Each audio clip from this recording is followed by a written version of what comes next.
Hello student, তোমাদের প্রত্যেককে welcome Ghosh computer একাডেমিতে। তোমরা জানো ঘোষ কম্পিউটার একাডেমি একমাত্র চ্যানেল যে তোমাদের পুরো সিলেবাস ওয়াইজ ক্লাস 11 এবং 12-এ কম্পিউটারের মানে কম্পিউটার অ্যাপ্লিকেশন পড়িয়ে এসেছে অনলাইনে। এবং তোমরা জানো আমি আমার অফলাইন স্টুডেন্টদের পাশাপাশি ওদেরকেও যা করিয়েছি সবই কিন্তু তোমাদেরকে শেয়ার করেছি।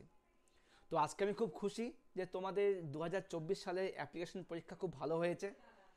তোমরা আমার দেওয়া সাজেশান বা টেস্ট পেপার সলভ তোমাদের অনেক হেল্প করেছে। তোমাদের কমেন্ট আমি দেখছিলাম এতক্ষণ ধরে, তোমরা অনেকেই বলেছো স্যার কোশ্চেন পেপার সলভটা দিলে খুব ভালো হয়।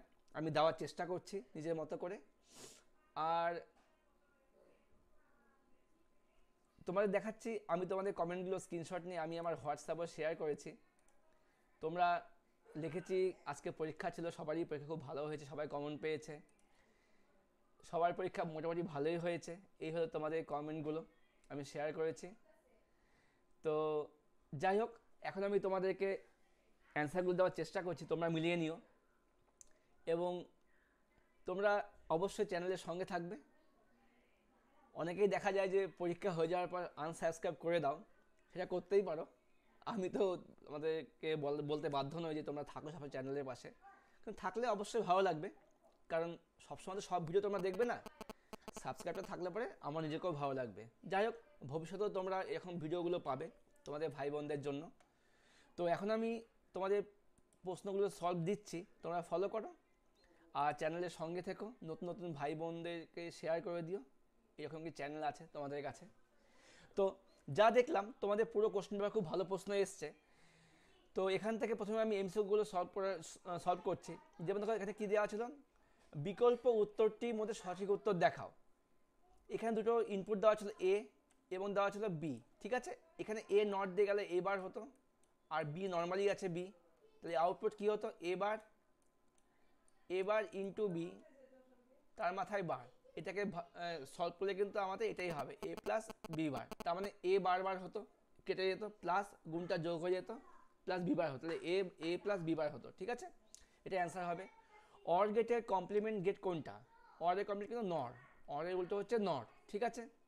তারপর দেখে নিই একটি অর গেট গঠন করতে কতগুলি ন্যান্ড গেট প্রয়োজন। মানে তারপর ন্যান্ড থেকে অর বানাতে কিন্তু আমাদের 3টা ন্যান্ড গেট প্রয়োজন, ঠিক আছে। তারপর দেখে নিই আমার পরের প্রশ্ন 4 নাম্বার, হাফ অ্যাডার সার্কিটের সাথে কোন গেট ব্যবহার করে হাফ সাবট্রাক্টর তৈরি করা যায়? ভালো করে বোঝো। আমি হাফ অ্যাডার থেকে হাফ সাবট্রাক্টর বানাতে গেলে দুটোর মধ্যে কোন গেট লাগাতে হবে আমাকে? নট। তার মানে আমার হাফ অ্যাডারে আমার নট নেই, কিন্তু হাফ সাবট্রাক্টরে আমার নট আছে।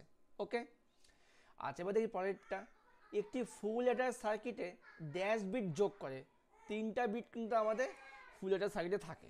ওকে, এবার দেখি 6 নম্বরটা, নিম্নলিখিত কোনটি গাইডেড মিডিয়ার উদাহরণ? Satellite unguided media, light unguided media, microwave unguided. অবশ্যই অপটিক্যাল ফাইবার কিন্তু হচ্ছে গাইডেড মিডিয়া। ওকে, এবার দেখে নিই 7 নাম্বার প্রশ্ন, আইপি অ্যাড্রেসে বিটের কত বিটের হয়? অবশ্যই 32 বিটের কিন্তু আইপি অ্যাড্রেস হয়। ওকে, দেখে নিই 8 নাম্বার প্রশ্ন, নিচে কোনটি সোশ্যাল নেটওয়ার্কিংয়ের উদাহরণ? অবশ্যই কি ফেসবুক। ফেসবুক কিন্তু সোশ্যাল নেটওয়ার্কিং, কিন্তু অর্কুটও সোশ্যাল নেটওয়ার্কিং, মাইস্পেসও সোশ্যাল নেটওয়ার্কিং, ঠিক আছে। তাহলে কী হবে, উপরে সবগুলাই কিন্তু হবে সোশ্যাল নেটওয়ার্কিং, শুধু ফেসবুক নয়, ঠিক আছে। তোমার যদি গুগলে গিয়ে লেখো সোশ্যাল নেটওয়ার্কিং সাইটস, তোমার কিন্তু দেখবে অসংখ্য সাইটস তোমাদের দেখবে, লিঙ্কডইন, ফেসবুক, টুইটার, ঠিক আছে, টিকটক ইত্যাদি। তো অনেক আছে আইটেম, সেক্ষেত্রে কিন্তু এখানে কিন্তু আমাদের এটা কিন্তু হবে সোশ্যাল নেটওয়ার্কিং সাইট। তো মাই স্পেসটা নিয়ে অনেকের সন্দেহ আছে, দেখে নিই MySpace, my SPAC, MySpace is example of social networking site. অবশ্যই মাই স্পেসটা কিন্তু একটা সোশ্যাল নেটওয়ার্কিং সাইট।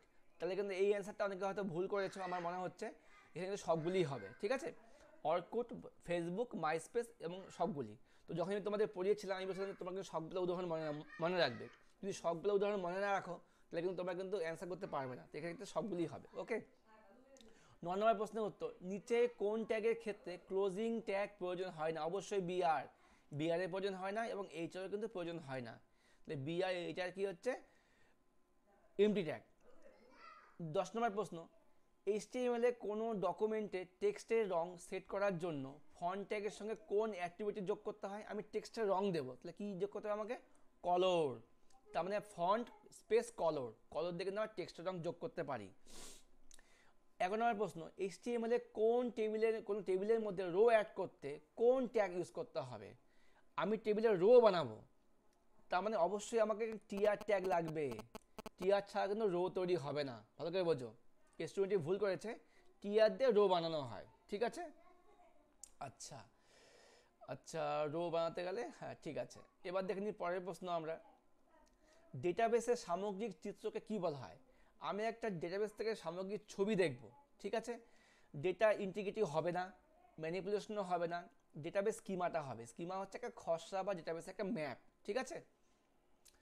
আচ্ছা, যদি এই প্রশ্নটা কোনো নির্দিষ্ট মুহূর্ত দিয়ে আসতো তবে একটা ডেটাবেস ইনস্ট্যান্স হতো, কিন্তু এক্ষেত্রে ডেটাবেস স্কিমাটাই হবে। 13 নম্বর প্রশ্ন, নিচে কোন ল্যাঙ্গুয়েজের দ্বারা ডেটাবেসকে ডিজাইন এবং স্ট্রাকচার নির্দিষ্ট করা হয়? অবশ্যই ডিডিএল, ডেটা ডেফিনেশন ল্যাঙ্গুয়েজ। আমি কি করে ডেটাবেস তৈরি করব, ডেটাবেসে টেবিল কীরকম হবে, এটা কিন্তু ডিডিএল দিয়েই হবে, কারণ ডিসিএল দিয়ে আমাদের ডেটাবেসকে কন্ট্রোল করা হয়, আর ডিএমএল দিয়ে ডেটাবেস থেকে কিছু মোছাও হয়, ডিকিউএল দিয়েও হয় না। তো আমাদের কিন্তু ডেটাবেসে ডিজাইন আর স্ট্রাকচার বানানো হবে ডিডিএল এর সাহায্যে, ঠিক আছে? মোদ্দা কথা, ডেটাবেস তৈরি করবো কোন ল্যাঙ্গুয়েজ দিয়ে? ডিডিএল দিয়ে, ঠিক আছে? ইয়ার ডায়াগ্রাম এ রম্বাস, রম্বাস কেমন হয়? এরকম দেখতে রম্বাস হয়। রম্বাসের কাজটা কি? অবশ্যই রিলেশনশিপ। ওকে, যারা তোমরা থিওরিটা খুব ভালো করে পড়েছিলে তার জন্য কিন্তু এমসিকিউ সবগুলো তোমরা পারবে। আচ্ছা, ইয়ার ডায়াগ্রামে নিচে কোনটি একটি ভ্যালিড রিলেশনশিপ? অবশ্যই 1 to 1, কারণ 1 to 0 হয় না, 0 to 1ও হয় না, 0 to 0 হয় না, অবশ্যই 1 to 1 রিলেশনশিপ হচ্ছে ভ্যালিড। আচ্ছা, এবার দেখি পরেরটা, 16 নম্বর প্রশ্ন, ডেটাবেসে একটি রিলেশনে একাধিক ড্যাশ থাকতে পারে না, অবশ্যই প্রাইমারি কি একটাই হবে, একাধিক প্রাইমারি কি থাকতে পারে না। আচ্ছা, নিচে কোনটি রিলেশনে অ্যালজেব্রা ভ্যালিড অপারেশন? ন্যাচারাল জয়েন্টটা ভ্যালিড অপারেশন, কার্টেশিয়ান প্রোডাক্টটা ভ্যালিড অপারেশন, অবশ্যই তাহলে এ ও বি উভয়, ঠিক আছে? আচ্ছা, আমি তোমাদের বলেছিলাম যখন দেখবে যে ওপরের সবগুলি বা এ ও বি উভয়, সেক্ষেত্রে কিন্তু তোমরা একটু মাথায় ভাববে যে কোনটা হতে পারে, ঠিক আছে? এগুলো কিন্তু হওয়ার চান্স বেশি থাকে, তাই হয়েছে। এমএস এক্সেলে নিচে কোন অপশানটি ট্রু ভ্যালু রিটার্ন করবে? দেখো, ট্রু কখন হবে? অ্যান্ডের ক্ষেত্রে যখন দুটোই ঠিক হবে তখন কিন্তু ট্রু দেখাবে। সেক্ষেত্রে আমার 2, 3 থেকে কি বড় না ফলস, 5 কি 10 থেকে ছোট, এটা ট্রু, তবে কিন্তু এটা কিন্তু আমাকে ট্রু আসবে না, ফলস আসবে। এটা দেখি 2, 3 থেকে ছোট, অবশ্যই ছোট, 5, 10 থেকে ছোট, অবশ্যই, তাহলে এটা হবে ট্রু, অ্যান্সার কিন্তু বি হবে, অ্যান্সার বি হবে, এ কিন্তু অ্যান্সার হবে না। এবার দেখো, এটা আমার ফলস, এটাও হবে না। আচ্ছা, আর এক্ষেত্রে এটাও হবে, তাহলে অ্যান্সার কিন্তু আমাদের হবে বি নাম্বারটা, ঠিক আছে? 2 ছোট 3 থেকে এবং 5 ছোট 10 থেকে, বি হবে অ্যান্সার। এবার দেখছি পরেরটা, এক্স আই এক্স, এটা একটু তোমার জন্য টাফ ছিল, যারা অ্যান্ড অপারেশন জানো তারা এটা অ্যান্সার করতে পারবে। এবার দেখো, এমএস এক্সেল 2007-এ একটি ওয়ার্কশিটে ড্যাশটি কলাম থাকে, 16,384টা, এটা সবাই জানো তোমরা। আচ্ছা, নিচে কোনটি এমএস অ্যাক্সেসের টেবিলের ভ্যালিড ফিল্ড নেম? দেখো, প্রথমে ডলার সাইন হয় না, ড্যাশ দিয়ে কোনো নাম হয় না, এগুলো কাটা, প্লাস দিয়েও হয় না, অবশ্যই আন্ডারস্কোর নেম, এটা হচ্ছে ভ্যালিড অপারেশন, ঠিক আছে? এটা হচ্ছে ভ্যালিড অপারেশন। আচ্ছা, এবার দেখে নিই আমরা, এমএস অ্যাক্সেসে ইমেজকে ডেটা আইটেম হিসাবে স্টোর করার জন্য কোন ডেটাবেস করতে হয়? ইমেজকে আমরা ডেটা আইটেম হিসাবে স্টোর করবো, সেক্ষেত্রে আমার লাগবে ওএলই অবজেক্ট, ঠিক আছে? আচ্ছা, তাহলে ওএলই অবজেক্ট সাহায্যে কি আমরা কিন্তু ডেটাবেসের মধ্যে ছবি, ওয়ার্ড এগুলো ইনসার্ট করতে পারি। তাহলে আমাদের কিন্তু এই আমাদের 21টা প্রশ্ন ছিল এমসিকিউ, আমরা সলভ করে নিলাম। তোমরা এটা মিলিয়ে নিও, ঠিক আছে? কোনো সমস্যা হলে কমেন্ট করে জানিও তোমাদের কতগুলো অ্যান্সার ঠিক হয়েছে, ঠিক আছে? আচ্ছা, এবার দেখি এই এসিকিউর মধ্যে তোমাদের কী কী এসেছিলো। এসিকিউর মধ্যে তোমাদের এসেছিলো এক্স নর গেটের ট্রুথ টেবিলটি লেখো, তোমরা অবশ্যই পেরেছো, কারণ তোমরা এক্স নর পারলে এক্স নর অবশ্যই পারবে। সেক্ষেত্রে কী হবে, 1, 0, 0, 1 হবে আউটপুটটা। হাফ সাবট্রাক্টের ট্রুথ টেবিল লেখো, কমন ছিল একদম। মাল্টিপ্লেক্সারের সিলেকশন লাইনের কাজ, এটা তোমরা পারবে, এটা অনেক কমন বলছে না, থাকবে এটা, পেয়েছো। একটি 4 বিট অ্যাডার সার্কিটে আউটপুটের মান সর্বাধিক কত হতে পারে? 4টা 1 হবে, নিশ্চয়ই সবাই লিখে এসেছো। অ্যানালগ ও ডিজিটাল কমিউনিকেশনের মধ্যে একটি পার্থক্য লেখো। জানো তোমরা ব্যান্ডউইথ বলতে কী বোঝো? সিএসএমএ সিরিজ পুরো নাম, এটা আমার সাজেশনে ছিল। কী হবে? Career sense multiple access with collision detection. Strong password তৈরির জন্য কোন দুটি শর্ত উল্লেখ করতে হয়? তোমাদের কি কি লাগে? এটা আনকমন ছিল। স্ট্রং পাসওয়ার্ড, তোমরা যারা ফেসবুক করো, যারা বিভিন্ন ওয়েবসাইটে পাসওয়ার্ড বানাও, একটা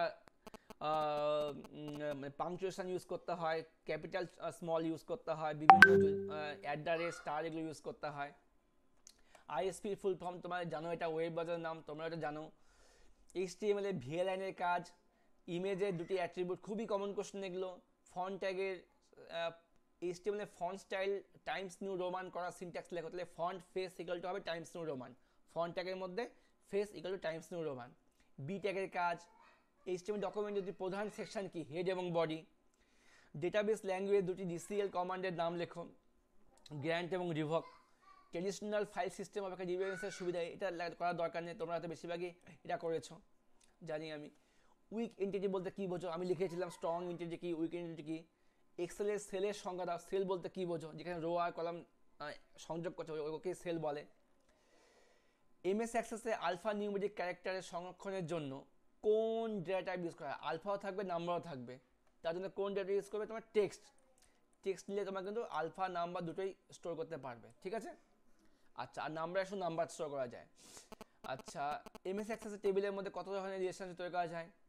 1 to 1, 1 to many, many to 1, 3 ধরনের রিলেশনশিপ তৈরি করা যায়। আচ্ছা আচ্ছা, এবার কি আছে? 1 to 1, 1 to many, many to many, 3 ধরনের করা যায়। একটি 4x1 মার্কসের ট্রুথ টেবিলটি লেখো, খুবই কমন। ও সরি, তাহলে আমাদের কিন্তু আমরা 14টার কিন্তু এসে কেউ দেখে নিলাম, সবই আমাদের কমন ছিল। আচ্ছা, এবার সাথে প্রশ্নগুলো দেখেছি, সবই তোমাদের কমন আছে, কোনো সমস্যার ব্যাপার নেই। 4x মার্কসের ট্রুথ টেবিল লেখো, সার্কিট ডায়াগ্রাম অঙ্কন করো। দেখো অনেক পার্ট নাম্বার, যারা অ্যান্সার করেছে এগুলো একদম ফুল মার্কসই পাবে। ফুল এরারে ট্রুথ টেবিল লেখো, লজিক্যাল এক্সপ্রেশন। আচ্ছা, লজিক্যাল এক্সপ্রেশন বলতে কি? ডিরাইভ করে বলতে আমাদের যে মেন এক্সপ্রেশন ছিল, মানে যখন তুমি টেবিলটা এঁকেছো, ওখানে দেখবে তোমাদের কিন্তু যারা টেবিল থেকে ইকুয়েশন বের করবে, এ বার বি বার সি, এ বার বি সি বার, এই যে 4টা বড় ফর্মুলা ছিল, ওইটাকে ছোট করে আমাদের নিয়ে আসতে হতো কি এ এক্স আর বি এক্স আর সি। ওটাই আমাদের চেয়েছে। মানে ফুলেটা কী হয়? সাম আর ক্যারি হয়। সাম হয় এ এক্স আর বি এক্স আর সি, আর ক্যারি কী হয়? C into A x R B plus A B. এই দুটো সমীকরণ যে বড় সমীকরণ থেকে আসে, ওটাই হলো ডিরাইভ করা, ঠিক আছে? আচ্ছা, অক্টাল টু বাইনারি এনকোডারের ট্রুথ টেবিলটি লেখো, এটা সবাই জানো, করেছো। সার্কিটটা আঁকো, কমন ছিল খুব। এবার দেখি HTML থেকে, বাহ খুব ভালো প্রশ্ন। HTML থেকে টেবিল তৈরি করা, একটা করলে ছাক্কা নাম্বার। দেখো কত নাম্বার ছিল টেবিলে? 3 নাম্বার টেবিল থেকে ছিল, আর 2 ছিল হচ্ছে HTML এর টেবিলের স্কেল স্প্যানিং এর মধ্যে পার্থক্য লেখো, আর রো স্প্যান কল স্প্যানের কাজ। খুবই ভালো প্রশ্ন ছিল, টেবিলটা খুব সোজা, যারা করেছো। টেবিল দিয়ে শুরু করেছো, বর্ডার দিয়েছো, 4টা রো আছে, টিআর মধ্যে কি টিআর করেছো, TH দিয়ে নামগুলো দিয়েছো, পরেরটা TD। খুবই কমন প্রশ্ন, যারা অ্যান্সার করেছো ফুল মার্কস পাবেই। আর সেলফ পেজিং এর কাজ তো বলাই ছিল, রো স্প্যান কল স্প্যানও বলাই ছিল আমাদের। এবার দেখে নিই। আচ্ছা, SQL থেকে আমি বলছিলাম যে আমি তোমাদের কিন্তু রিলেশনাল অ্যালজেব্রা প্র্যাকটিস করাইনি, আমি কিন্তু তোমাদের কিন্তু এটা প্র্যাকটিস করাইনি, তোমাদের আমি করেছিলাম SQL কমান্ড। তো সেক্ষেত্রে আমি SQL কমান্ডটা নিয়েই বলবো। তাও দেখো এখান থেকে তোমাদের ন্যাচারাল জয়েন ছিল। SQL এর উদাহরণ সহযোগে ডিস্টিং কমান্ডের কাজ লেখো, সে ডিফারেন্স হবে। যারা তোমরা এটা হয়তো অনেকে অ্যান্সার করোনি, তারা হয়তো তোমরা SQL করেছো। SQL থেকে দেখো খুবই কমন প্রশ্ন ছিল একটা, এমপ্লয়ি বলে টেবিলের নাম ছিল employee, EMP ID, name, address, salary, registration, এগুলো ছিল কলামের নাম। টেবিল দেওয়া ছিল, এবার টেবিল দেওয়া মানে আউটপুট হয়তো তোমাদের করতে হতে পারে। দেখো তোমাদের এখানে কী দিয়েছে, নিচে কাজগুলির জন্য SQL কোয়ারি লেখো, আউটপুট দেখাও। কী কাজ? নেম অনুযায়ী ডেটাগুলিকে আলফাবেটিক্যাল অর্ডারে সাজাও। তেমন ডেটা মানে সব সাজাতে বলছিলে, কী হবে? সিলেক্ট স্টার্ট ফ্রম এমপ্লয়ি, তারপর কী হবে? অর্ডার বাই নেম দিয়ে সাজাতে বল, অর্ডার বাই নেম। যেহেতু আমরা করলে এটা আউটপুট কী হবে? যে নামটা আগে সে আগে হবে। দেখো এখানে কিন্তু আমাদের আগে কী হবে? টি হবে আগে, টি রয় আগে হবে না, সরি আলফাবেটিক্যাল, তুমি আগে কী হবে? এ দিয়ে, এ হবে 1 নাম্বার, তারপরে 2, 2, 3, 4, 5, খুব সোজা দিয়েছে, ABCD, মানে কোনো খাটনির ব্যাপারই নেই। তারপরটা দেখে নিই আমরা, যে সমস্ত এমপ্লয়িরা ম্যানেজার, তাদের নাম, বেতন ও ঠিকানা দেখাও। তাহলে কী হবে? সিলেক্ট নাম, বেতন কমা অ্যাড্রেস ফ্রম এমপ্লয়ি হয়ার, হয়ার কি হবে, হয়ার ডেজিগনেশন সমান সমান ম্যানেজার সেমিক্লোন, আর ম্যানেজার কিন্তু অবশ্যই সিঙ্গেল কোটের মধ্যে হবে। আশা করি তোমরা কিন্তু এটা ফলো করেছো। তা আউটপুট কি হবে, শুধু একটা লাইন এ লাইনটা হবে, এ লাইনটা হবে আর এ লাইনটা হবে, আর বাদ যাবে কিন্তু ইএমপি আইডি। এটা তোমার দেখানোর দরকার ছিল না, ঠিক আছে। আচ্ছা, তাহলে তোমার আউটপুটে আসতো নেম অ্যাড্রেস স্যালারি আর এই 3টা রো হয়ে যেত, ঠিক আছে। সি নাম্বারে দেখে নিই, যে সমস্ত এমপ্লয়িরা 25,000-এর বেশি বেশি বেতন পেয়েছে তাদের আইডি আর নেম দেখাও। আইডি নেম স্যালারি দেখাও, তাহলে কী হবে, select EMP ID name comma salary from employee where salary greater than 25,000, তাহলে 25,000 বেশি কে পেয়েছে, এ 40,000, এ 42,000, এ 40,000, এই 3টা রো কিন্তু হবে তোমাদের, ঠিক আছে। এই ছিল তোমাদের এসকিউএল। এসকিউএল থেকেও প্রত্যেকের সাথে 7 পাবে, আশা জানি আমি সাথে 7 পাবেই। এক্সেল থেকে কী প্রশ্ন আছে, আপারের কাজ ইফের কাজ তোমরা অবশ্যই পেরেছো। বি নাম্বার ছিল তোমাদের এক্সেলে ওয়ার্কশিটে কোনো সেলে কন্ডিশনাল ফরম্যাটিং কী করে তোমরা সেট করবে, বা খুব ভালো প্রশ্ন, খুব ভালো প্রশ্ন, অথবাটাও ভালো প্রশ্ন এসছে, মানে এত তোমাদের কমন এসছে, তোমরা হয়তো অনেকে অথবাটাও লিখে দিয়ে এসছো আমার মনে হয়। যাই হোক, খাতা খুব ভালো করে তোমরা হয়তো অ্যাটেন্ড করেছো, খুব ভালো করে লিখেছো, আর তোমরা নাম্বারও খুব ভালো পাবে, কারণ প্র্যাকটিক্যালের থেকে তোমাদের কিন্তু ভালো নাম্বার দিয়ে দেবে স্কুল থেকে। আচ্ছা, এক্সেলের রো এ হাইট কী করে বাড়ানো যায় তোমরা এটা পেরেছো নিশ্চয়ই। এবার অ্যাক্সেস থেকে আসি, অ্যাক্সেসে তো অনেকে অ্যান্সার করেছো, অনেকে করনি। যাই হোক, অ্যাক্সেস থেকে এসে তোমার উইজার্ডের সাথে টেবিল তৈরি করা, এটা কমন ছিল। ফর্মে বিভিন্ন অংশের নাম তাদের কাজ, এটা হয়তো কমন ছিল না, আমি মনে হয় এটা হয়তো তোমাদের দিইনি। অ্যাক্সেসে ফর্মে বিভিন্ন অংশের নাম ও তাদের কাজ। আচ্ছা, এমএস এক্সেল রিপোর্টে বিভিন্ন অংশের নাম, রিপোর্ট হেডার, রিপোর্ট ফুটার, রিপোর্ট যে অংশগুলো ছিল ওই নামগুলো লিখতে হতো, তাদের কাজ লিখতে হতো। অ্যাক্সেসে টেবিলের মধ্যেকার কোনো ডেটাকে ডিলিট করার পদ্ধতি, এটা কমন ছিল। তো স্টুডেন্ট, যাই হোক, ওভারঅল যা দেখলাম তোমাদের কম্পিউটার প্রশ্ন খুবই সহজ প্রশ্ন এসছে। একটু তো টাফ, একটু তো ঘুরিয়ে প্রশ্ন থাকবেই, নাহলে পড়াশোনা কোনো মানে হয় না, নাহলে হচ্ছে মানে কমজোরি স্টুডেন্ট ভালো স্টুডেন্টের মধ্যে পার্থক্য করা যাবে না। এক্ষেত্রে পার্থক্য ভালো মতো বোঝা যাবে। যাই হোক, প্রশ্ন খুব ভালো এসেছে, তোমাদের ভবিষ্যতের জন্য খুবই শুভকামনা রইল ঘোষ কম্পিউটার একাডেমির পক্ষ থেকে। তোমাদের আগামী দিন খুব ভালো কাটুক, তোমরা অনেক ভালো ভালো জায়গায় ভর্তি হও, মন দিয়ে পড়াশোনা করো এবং ভবিষ্যতে খুব ভালো মানুষ হও, সবাইকে হেল্প করবে। ওকে, দেখা হবে পরবর্তী কোনো ক্লাসে।